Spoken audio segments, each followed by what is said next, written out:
keenya inni rabbii keenya mootii keenya. Era gooftaan mirga bataa'eera. Chabeera du'a farfisa chabeera. Shibbeen deeqaa lama nuu kadhata ergaas harka jiru irraaja tokko maqaas waamuu danda'a waan ta'u keessa Sioonin harka wal qabadhaa Sioonin waama waaqayyo nu wajjin jira. Mee waaqayyo nu wajjin jira jedhaa. Waan isin dhibu namni maatii tokko keessa jiraatu iyyuu ijoollee sadii qaba yoo ta'e tokko didaa ta'a, tokko uumamaa ta'a, tokko yeroodhaan manatti galaatu waan biraa ta'a mana namaatti gala. Utuma qabeenyi mana jiru, utuma wanti meeqa jiru mana baadhii ishee mana namaatti gala. Garuu torba taanee tokko taanee hojjechaa turre.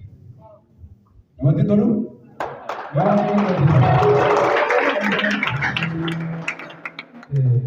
Asgalii. Kanaaf akka carraa qoree gosaadhaa guyyaa baay'ee atiraa ta'u kanarraa filama kanarraa ta'ee qoree kan biraatti dhufa. Asumaan nagaa isinitti dhaamuu waan barbaanneefachas baane yeroo biraa hin qabaanna waaqayyo yeroo nuu kenna wanti gammachiisu waan natti dhaga'amu tokkotu jira. Innis maalodhaa baratti akkuma amma isinii kaasa namni maatii isaa didu barataan barsiisaa isaa didu sabni mootummaa didu keessa dhaloota nu dhuga'u isin kaasa. Wanta nama yeroo hundumaa kadhatiin harkaa badee waan tuntuun harkaa badee isin eebbisuu jaalladhuu fi garaa keenyatu isin itti boqote maqaa Yesuusiin garaa Waaqoo isin itti boqote. Laamma waan salphaatti isin iddoo biraatti warra gara malee akkasitti wal arguu dandeenya. Kanaan booddeetti nan jedha maqaa Yesuus Kiristoosiin eebbi kuufamaan mana keessa nagalu. Kanaaf iyyuu kan ayyaana waggaa shan wajjin qaban asumaan nagaatti isin jechuu barbaannaa. Baay'ee isin jaallannaa, baay'ee isin kabajnaa, waaqayyo carraa kana nuuf kennee akkasittiin guyyaa wajjiniin ayyaaneffannu bara wajjin dabarsinu akkasii gaafa argannu gammachuu guddaatu nutti dhaga'ama. Mudaan tokkotu hin jiraatin, qaawwaan tokkotu hin jiraatin, lollituu jiraatu, rakkinnituu jiraatu, waaqayyo injifannoo irratti injifannoo nu galmeessisee fokas madda walaabuun amma sadarkaa Itoophiyaatti akka inni beekamu ta'eera. Gaaf tokko waaqayyoon galateeffachaa. Kanaaf al-sadi walfaana sagalee guddaadhaan nu eebbiftu immoo walfaana isin eebbifna kanaan booddee baay'ee qabu dhaamsaa dabarfatu shibbeen ta'ee kan lama isinii kadhata isinii jedheera mee harka keessa nutti qabaatii nu eebbisa. Amiin. Ayyaana isaa isiniif haa baay'isu. Amiin. Amma dhumaatti jajjabeessinaadha. Amiin. Amiin. Eebbifama.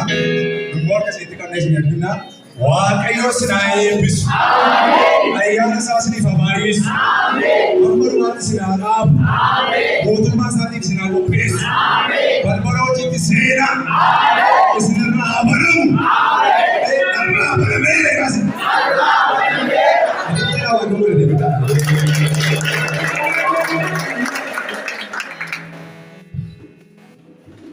Hallelujah.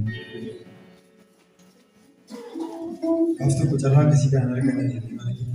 Amin. Amin. Amin. Jalan listu berdekat. Kumas berdekat. Kuat bersama. Jujur demi wajib. Ibu saya wajib. Mana wajib wajib feature ada bukan sebarang kasi. Kayu jalan ini kita nak kena susah nak. Kita kerja wajib kalau tidak. Dulu tu mana wakil gudang sampai episod. Amin. Guyyaa tokko maal hojii kennamatee hojii keessatti kunuunni akaan walitti bu'aa jedhu. Guyyaa tokkotu gara kiyya gadi gaddi. Jechuun guyyaa tokko gadi gaddi. Yeroo baay'ee wantoonni bakkee kanatti dhiyaatanii nyaanni dhugni soora dhugumaa qosaanii tokko fakkaata. Katti itti mobbaan beeka. Hunduma isaa dandeenye ololli kun danda'anii guyyaa tokko walitti mufate jaalala akkasii nu kennee abbaan wali haate. Inni isaa haa ta'u. Jechi badnaa harkaa badaa baay'ee si jaalladha. Inni sun nurraa argitan kun Phaawulos akkuma dubbate san Kiristoos irraa baree sana irraa baraa. Dhaloonni dhufaa jirtan bakka kanas kan jirtan rafuun duraattis hojii kana hojjechuuf kan jirtan irraa keessan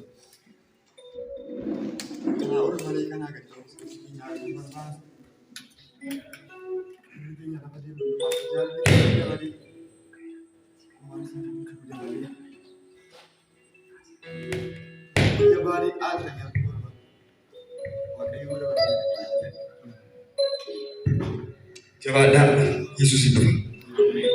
Mesti mau jalan musik di dunia ada tadi. Danggal na marada ang gawa na. Kutatawa lang boleh na sila magana. Labakari dan sa para bito ko na wagan. Amen. Saya ada rupa. Ila magana. Gawra sabi. Wan tas tol tikaw ne yumaki sa woni ibsa chupa sa tani. Mawai hari lo isa waqarra kisi suda. Yumaki isa waqarra asit shakun ga didura. Sinigala. Gadi duga nanti muai makami. Isa duga nanti mune majur. Kanaaf jawaadhaa baay'ee sin jaalladha. Waaqayyo guddaa sin eebbisu. Jaalalli kun hafii sin gidduutti jiraatu. Tokkummaan kun hafii sin gidduutti jiraatu. Waaqeffannaan kun hafii sin gidduutti jiraatu. Hamaan sin gidduu galiin jedha. Jaalalli wajjin danda'u.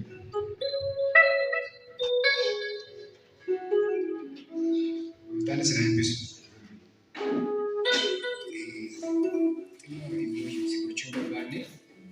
Dhugaa dubbachuuf anneen gadda beekee ta'uu yookaan namni isaa nama tokko baatee jaalalli iddoo kana jiru ani maalummaa jaalalaa argata dhufeen bareedu yoo ta'u keettichaa jechuun waggaa tokkoffaa kuma lamaaf tokko yeroo gara kana dhufee haala hundumti nu haaraan waa tokkotti nutti dhaga'ama baasee amma ana sitti faan jira kophaa koo dhiyyaadha. Korofan darbee kaasee garuu wanti isaan caalaa gaddaa jira. Maaliif bakka ijoollee wajjin dhufee tootaalii namni lafaa yoo jiru. Dhugaa dubbachuuf garuu hamma jiraanne keessatti jechaadha. Waggaa afuraffaa lafa irra jiraadhu. Haga ammaatti nama tokko wajjin wal dhufannee sana kana jennee cheerchii irraa kaanee amma sadarkaa dooniitti kan jiru jechaadha. Keessumatti garuu garaa kootii badee jedhee kana hin yaadne an utuun nan danda'a taanaan soorachiisii baranaan liqimsee baadhee bara garbideen dhufu ta'e baay'inaan qabu. Dhugaa dubbachuuf ija koo duraa dhabamuun kan isin ittiin tolle yeroo hunda ija goraa isin dhabuun kan itti tolle namoota baay'ee jiras keessa isa dhugaati. Alex itti mataa seenaa. Na tokko wanti natti dhaga'amu deebii nama akkasii wajjin jaalala akkasii argee nam jiraachuu darbaa kan jiru. Dhugaa dubbachuuf as keessatti waan baay'ee rakkinni meeqaa dhiibbaa meeqatu jiru walitti raafannee jiraatan dhugaa dubbachuuf. Na waa'ee koree keenyaa kaasuun otoo kaasee haasee waan hunda keessan boo'isu waan baay'inaan kaasa. Hin barbaachisu garuu. Na inni akka kana garaa jaalala akkasii nu kenne kan isaa eebbifamu. Dhugaa dubbachuuf garuu akka itti boru wal argina kan jedhamu walaaf gaaffii gooti. Yeroo har'aa wal dabarsine kan walii wajjin dabarsine kun argannaa kan jedhu walaaf gaaffii gooti. Hin argannu. Har'a akkasittiin yoo dhabnes yoo qabaannes wajjin nyaannee walitti finnee gammachuudhaan waaqessinee gammachuun waaqayyoon kadhannee akkasittiin dabarsuun keenya anaaf mataa koo dhukkubbii guddaadha. Boruun biftinuu kophaa karaa har'a garuu akkasittiin walii wajjin bareennaa dhugaadha wal fuudhaa mirkeessan hin bareenna walii wajjin. Ana garuu kan natti dhaga'amu kophaa ta'uu kootiisitti utuun barana jiisii ta'ee bifameera ta'ee naa wayyaatu. Dhugaa dubbachuuf keessumatti barattoota haala keenya deeggarri gaafa sooshaal afersii haaseera. Jaalalli iddoo kana jiru eessatti agartan? Eessatti agartan? Nama wajjin jiraachuu, nama wajjin waaqeffachuu, namatti dhiyaachuu asitti hin bartan taasisan hin bartan jedhee haaseera. Jaalalli barattoota keenya asii keessa jiru, jiisota darbaniif jiisota ammaa gidduu jiru. Dhugaa barattoonni keenya haaraan fakkeenyummaa guddaa isinii ta'u. Isaanii nama nagaa ittiin jechuuf jirra guyyaa gara isaaniitti lakkaa deemaa jiru. Naa waan goonuu qabu. Cirraaf garaa baasaa garuu jaalalli keessa godhee godhu. Ani waa'ee koree keenyaa waan hin kaasu aleessi abbaan ittiin jechuu hin danda'u. Kunis ittiin jechuu hin danda'u. Adannoo waan inni ittiin ibsuu qabu. Firoonni guddaan amma kana gahu natti dhaga'ama. Yoo barbaadnee si kosii wal qarasiifna yookaan daaraa wal marsifna. Bataan garuu nama guddaa dha. Na seenaa si'oonee Naawol asin jiru dubbata hojiin hojjete garuu isin dhugaan isinitti maa jira ana akka itti haasa'u.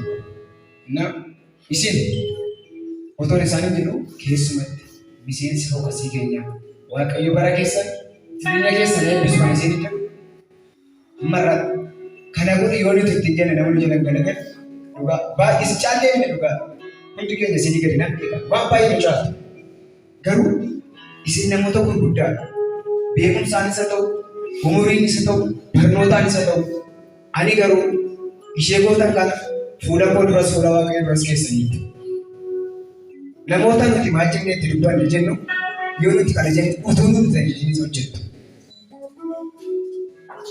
As keessaa utuu walii hojjennee amaloonni keessa kan jedhaman nu garuu yeroo itti dubbannu utuu nuti tajaajilin kana godhannaa utuu iddoo waliin gadi hojjetamu. Baay'ee kana isin jaalladhu baay'ee kana isin kabaju Waaqayyo isin hojjennaadha. Garuu waa tokko garaa kootiin hin badu. Dhugaa irra deebii kana dubbadhu ammas garaa kooti kan dubbanne jaalalaaf tokkummaa isin nutti agarsiiftan ajajamas isin nutti agarsiistan. Walagarraa yoo Waaqayyo jedhe walagarraa yoo ta'an immoo har'a kan walagarraa lalisaa yoo beektu walagarraa ishee tokko dhiina boosisuu jalqaba. Si arguu danda'a si arguu hin danda'u ta'a. Waan asii nama godhuu qabu kan jedhan isin arguu danda'a si arguu dhabuu danda'a Waaqayyo isin wajjin jira.